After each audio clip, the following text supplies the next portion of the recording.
আরে তুমি ফোনটা ধরছিলে না কেন? সুইচ অফ বলছে। আমার স্টুডেন্টরা সবাই এসে ওয়েট করে আছে। আসতে পারবে না? হ্যাঁ, তাহলে আমি কাকে সাজাবো?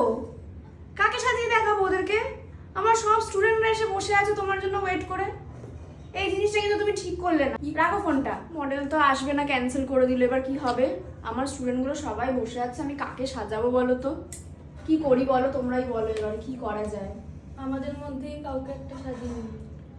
হ্যাঁ তাও হয়, তাহলে তোমাদের মধ্যেই কাউকে সাজাই, কারণ আমার লাস্ট মোমেন্টে আমি কোথাও মডেল পাবো না। কাকে সাজানো যায়? আয় দে বলি না, তুই আয়, তোকেই সাজাই। এমনি মাটা সেজে গুজে এসেছে, আয় তোকেই সাজাবো আজকে। কিচ্ছু করার নেই। দিদি আমি? হ্যাঁ তোর ওপরেই করবো, আয় চলে আয়, কিছু করার নেই। মডেল ক্যান্সেল করে দিয়েছে, কি হবে? বসে পড়ো।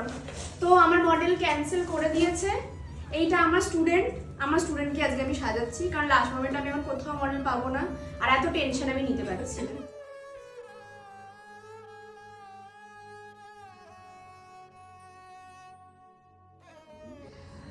অর্ধেক স্টুডেন্ট চলে গেছে, কারণ লুক কমপ্লিট হয়ে গেছে। তো তোমরা আছো কজন, বলো লুকটা কেমন লাগলো?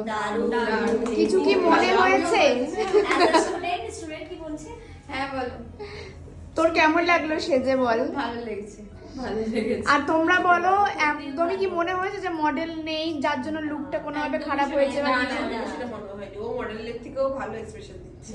হ্যাঁ খুব ভালো হয়েছে। Thank you. Thank you Debolina আমাকে বাঁচানোর জন্য। থ্যাংক ইউ দিদি।